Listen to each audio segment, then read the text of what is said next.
हमारे मुल्क में इतनी ज़्यादा मर्दाना कमज़ोरी है जिसकी वजह से हर गांव हर शहर में आपको इस चीज़ का इश्तिहार ज़रूर नज़र आता है। लेकिन हमारे माशरे में तो कोई मर्द खुद को मानने को तैयार नहीं कि वो कमज़ोर है। फिर ये इश्तिहार क्यों? कैमरा ऑन है, बता दो तो कमज़ोरी है कहाँ पे? कमज़ोरी यहाँ पे क्या हमने मर्द को इतनी ताकत दी है कि उसे हम सिखा सकें कि औरत इज्जत करने वाली चीज़ है, औरत रिस्पेक्ट देने वाली चीज़? हमने सिखाया मर्द को? हमने नहीं सिखाया। हमने मर्द को सिखाया कि औरत खरीदने वाली चीज़ है। तुम जितना ज़्यादा कमाओगे उतनी अच्छी खूबसूरत औरत की बोली लगा के खरीद पाओगे। हमने तो माशरे में मर्द को ये सिखाया है। तो फिर हम क्यों लोग इतना पीट के कहते हैं कि मर्द जालिम? औरत आज निकल के कहती है रोड पे मेरा जिस्म मेरी मर्जी है और मर्द जालिम है। मर्द जालिम बना कैसे है? कौन सी औरत मर्द से आज ये तवक्को नहीं करती कि मुझे शादी करने के लिए अपनाने के लिए पहले तुम्हारे पास गाड़ी बंगला होना चाहिए? अगर कोई मर्द कहे कि मैं सच्ची नीयत वाला हूँ, मैं मुखलिस हूँ, मैं तुम्हारे साथ वफादार रहूंगा, मुझसे शादी कर लो, मेरे पास पैसे नहीं, कोई औरत करेगी उससे शादी? उस औरत को हक है फिर ये कहने का कि भाई मर्द जालिम है? औरत खुद जालिम है। औरत ने मर्द पे जुल्म किया हुआ है और वो इस जुल्म को मानती नहीं। मर्द इतना ज्यादा मर्द मजबूर हो गया कि अब तो हमें ये सुनने को मिलता है कि अब तो ज्यादातर खुसरे जो होते हैं ना वो नकली आ गए, वो तो कुछ लड़के खुसरे बने हैं। हम डूब के नहीं मरते ये बात करते हैं। वो कैसे नकली खुसरे बने हैं? मुआशरे का इतना बड़ा तबका नकली खुसरे बन रहा है, उसे कौन रोकने वाला है? कोई नहीं, क्यों नहीं उसकी कोई जड़ ढूंढ रहा कि भैया कहां से बनना शुरू हो गए? हमने मर्द को मर्द रहने नहीं दिया। हमने मर्द को सिखाया कि तुम तमाशबीन हो, तुमने पैदा होना है तो तुमने औरत को या बेचना है या खरीदना है। बहन बेचनी है और बीवी खरीदनी है।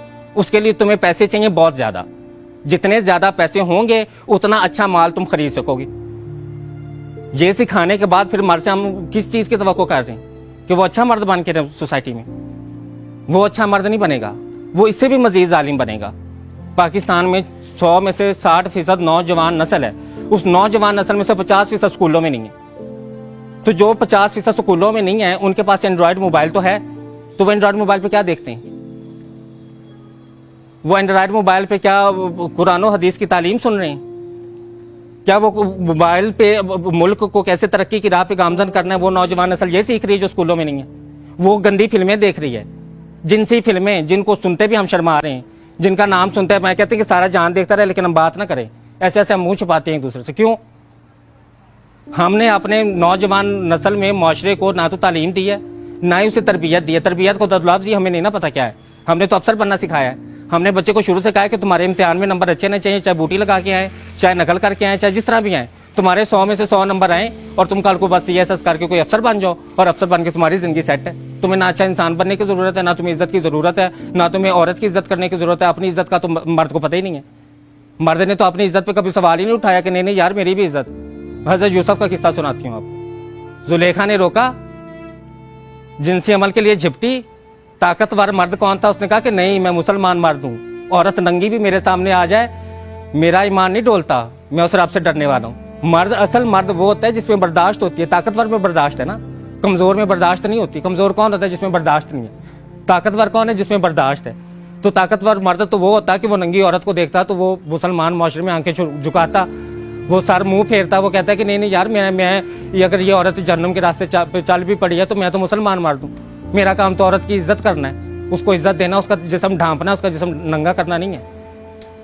ये सिखाना था हमने मर्द को। हमने नहीं सिखाया। हमने तो उसे बोली लगाना सिखाया। हमने उसे कहा बोली लगाओ, बीवी खरीदनी है तो बोली लगाओ, अगर तुम्हें अपनी बहन का कहीं रिश्ता करना है तो उसके लिए भी बोली लगाओ। पूछो कि कोई कितना पे, तुम कितना पे कर सकते हो, कोई तुम्हें कितना पे कर सकता है। अब ये कोरोना आ गया है, अब ये शादियां कैसे अखराजात के बगैर हो रही हैं? अभी तो लोग शादियां कर रहे हैं ना।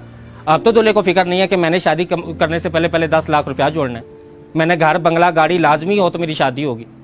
तो जब घर गाड़ी बंगला औरत देखती है ना, जब औरत मांगती है कि भाई मैं शादी करने के लिए घर बंगला गाड़ी मांगती हूँ, तो फिर जारी बात है मर्द भी बोली लगाता है। तो हम बेचने खरीदने का काम कर रहे हैं। हमें सिखाना पड़ेगा कि रिश्ता क्या है, शादी क्या है, निकाह क्या है, 3 कलमे पढ़ने का मतलब क्या है, कौन सा ये रस्म कहाँ से आई है? मुझे ये बता दें कि इस्लाम में, तो मुझे ये पूरे इस्लाम में ये रस्म नजर नहीं आती कि भाई दूल्हे को शादी के लिए जो है वो एक घर गाड़ी बंगला लाजमी होना चाहिए, सोशल सिक्योरिटी होनी चाहिए, फ्यूचर सिक्योरिटी होनी चाहिए। ये कॉन्सेप्ट कहाँ से हैं? कौन लेके आए सोसाइटी में ये कॉन्सेप्ट? जाहिर बात है, जब औरत मर्द से तवक्को करेगी इस चीज की, तो मर्द भी तो फिर बदले में मांगेगा ना। ये तो लेन का देन है, मार्केटिंग क्या है। आप बोली लगाएंगे, आप खरीदेंगे, तो फिर शराइत रखी जाएंगी। फिर जब आप दूल्हे को कहेंगे कि भाई तुम्हें शादी करने से पहले घर गाड़ी बंगला खरीदना है, तो फिर वो कहेगा भाई घर गाड़ी बंगला खरीदना है, तो फिर मुझे इस नक्शे की औरत भी चाहिए। औरत ने क्या किया, औरत फिर मेडिकल क्लिनिक्स किस लिए खुले कि वो उस नक्शे की औरत बनाने के लिए, कि इनको काटो, इनका पेट काटो, इनकी छातियां काटो, इनके चेहरे काटो, प्लास्टिक सर्जरी के नाम पे काट काट के इनको पेश करो मार्केट। इस ट्रेंड में आज हम जिंदगी गुजारें। आज उस पेट काटने का नाम हमने लेपोथेरेपी रखा हुआ है। हम चेहरा काटते हैं तो उसका नाम हमने जो है वो प्लास्टिक सर्जरी रखा हुआ है। हम छाती काटते हैं तो हमने उसका नाम सिलिकॉन सर्जरी रखा हुआ है। हमने तो नाम बदल के तो उनको बड़ा ग्लोरीफाई किया हुआ है ना। उनके नाम ऐसे ग्लोरीफाई करके रखे हुए कि कोई ये महसूस ना करे कि मैं जिंदा जान अपना पेट कटवाने लगा हूँ। ये किसी को महसूस ना हो, सबको ये महसूस हो कि मैं लेपोथेरेपी करा रहा हूँ, मैं पता नहीं हुसन का शहजादा बनने लगा हूँ। हमारे वक्त में तो फिर भी जो मर्द होता था ना, जब जवान होता था, तो मेरे नानी दादी जो थी वो देसी घी की खुराकें बनाती थी, वो मजूने बनाती थी कि नहीं बच्चा जवान हो गया, उसको ये खुराक खिलानी। आजकल बच्चे क्या कर रहे हैं, आजकल जो स्टीरॉयड का टीका है, जहर है, वो जिस्म में लगा रहे हैं। जवान बच्चा, ना उनकी ज़हनी हालत ठीक रही, ना उनकी जिनसी हालत ठीक रही। और बच्चे पैदा करने का मतलब ये कतई नहीं है कि आप जिनसी तौर पे मजबूत और ताकतवर हैं।